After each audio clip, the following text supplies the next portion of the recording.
Now, the blue shell has to be one of the most iconic items in the entire series, mostly because of Mario Kart, where it plays a huge role. However, it actually started somewhere else, closer to home, which makes one wonder, how did it evolve over time in terms of gameplay, story, use, and design? Well, let's find out. Dr.Wily. This item was actually seen for the very first time in its original form in Super Mario World, where they are usually found after jumping on a blue Koopa Troopa, although standalone ones exist as well. When a Yoshi eats one, he will grow wings and be able to fly for a limited period of time, at the end of which he will swallow it. But a blue Yoshi can use this ability from any shell color. This is where it actually all came from, and as you can see, it's quite different from what it became known for later on. Here it actually helps you regardless of what was going on. Yoshi got a new power that helped you tremendously. Whenever a player saw one, they wanted to get it for sure, because it was such a big help in most levels. Sadly enough, this didn't last very long though, because in the Super Mario games that came after, it wasn't seen at all. For years it was gone from the series, thanks to the 3D platformer hype that was going around now that it was possible. But in the meantime, another spin-off series inspired by Super Mario took the item and did something completely different with it. A new type named the blue spiny shell was introduced in Mario Kart 64, and it's the rarest item in the game. Once fired, the spiny shell will travel straight forward for a second or two, and if it hits an obstacle during this time, it will be destroyed. After a few seconds, the shell will begin traveling along the ground, following the track ahead of the shooter. Any carts that the spiny shell hits will be thrown into the air. This can be avoided by moving out of the way, as it will not target anyone except the leader of the race. Once it gets to the leader, it will crash into them and disappear, sending them flying. And to make sure that the players know what's happening, it makes a highly distinctive siren sound while traveling. Nothing can stop it in its tracks, and it will do whatever to chase the person in first. Only if you're invincible, you will survive it. Although there might be some tricks pro players know about that can stop it. Not sure about that, since I haven't played Mario Kart 64 enough. So all of a sudden, this item changed a lot. It wasn't even similar to the one seen in Super Mario World. All you could say is both of them use wings, but that's a bit of a stretch, and wasn't the case from the start even. It went from a helpful item to something way more evil that would damage everyone regardless of the person. It would lay waste to many Mario Kart tracks and spare no one, even if they race perfectly the entire time and were just a target at the very end.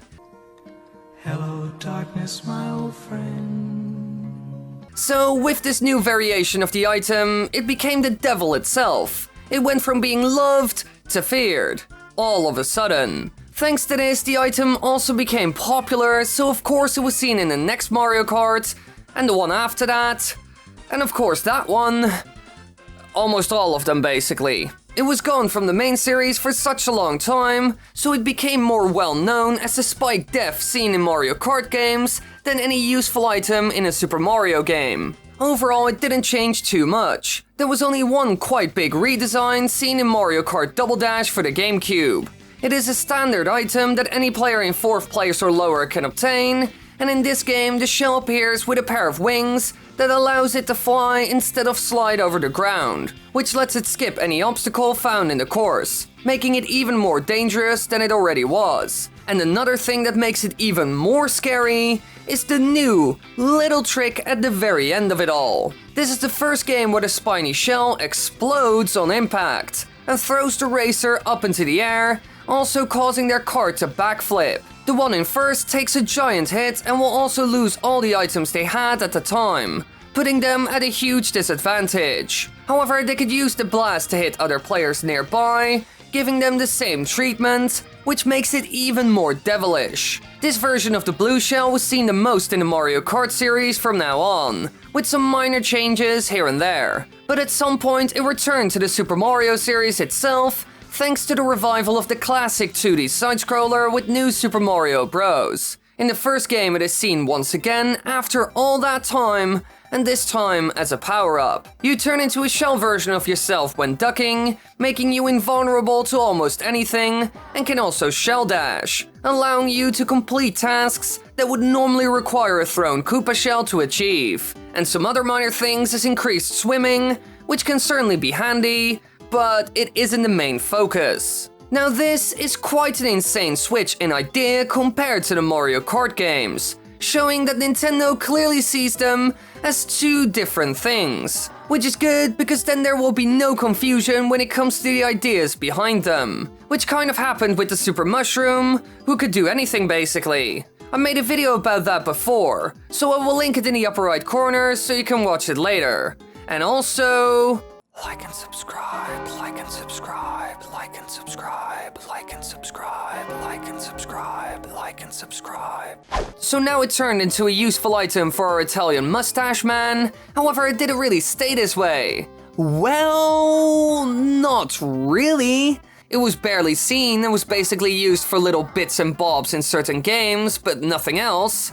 It wasn't even seen as a power-up anywhere, which is a bit disappointing if I have to be honest about it. Thanks to this, the one scene in Mario Kart kept getting more well-known and popular, mostly in the form of hate. This was also because the Pingling suit kind of replaced the shell power-up that came around the corner in New Super Mario Bros. It is similar in ways, and Nintendo just ended up using that one more, making the shell version a forgotten relic. Even in some games outside of the Super Mario and Super Mario spin-off series, ended up using the winged and spiked version instead. For example, in Super Smash Bros. Here it's an item that hovers over the leading player, and after a while, it falls and explodes. The fall speed varies, giving the target more or less reaction time to dodge. The explosion seems to be smaller than the one of Mario Kart, but the spikes can also damage opponents if the shell's below them, or when it's hovering overhead. It's quite clear that the blue shell that we saw for the very first time in Super Mario World